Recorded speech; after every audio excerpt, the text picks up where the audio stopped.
ახლა ჩემი ოცნება აღრავიზე აღარ მუშაობს.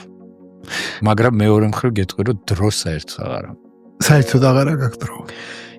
როცა ხარ დაქირავებული, გარკვეულწილად მეტი დრო გაქვს.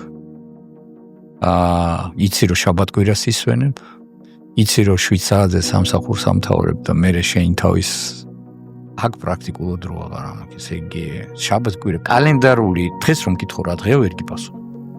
არ ვიცი, მე გთხოვე კიდევაც რომ შემახსენე წინა დღეს თუ რა. ეგრეა, შეგახსენე კიდევ. ხო, შემახსენე კიდევაც და გუშინ რომ მეთქი ხვალ უნდა მივიდე იქ. ოღონდ დღეს რა დღე არის არ ვიცი.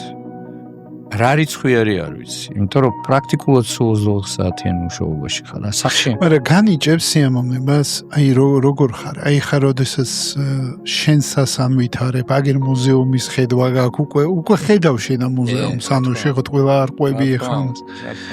ანუ რა ენერგიას გაძლევს ეს, როდესაც აი შენსას აკეთებ?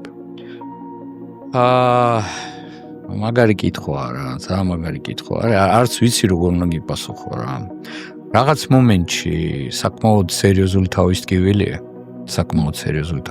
იმიტომ რომ საკუთარ თავს ვერ აძლევ იმის უფლებას, რომ აი ბერჯერ ყოფილად დილით გავიღვიძებ და აი მინდა უბრალოდ ქალაქში ფეხით გავიარო, ფოტოები გადავიღო, რაღაც ვისიამოვნო, კაფეში დავჯდე, თქვათ, რაღაც ხალხს გადავხედო და აი ადრე როგორც ხდებოდა, ხო იცი რომ გაიღვიძებდი და იმას ფიქრობდი ხა.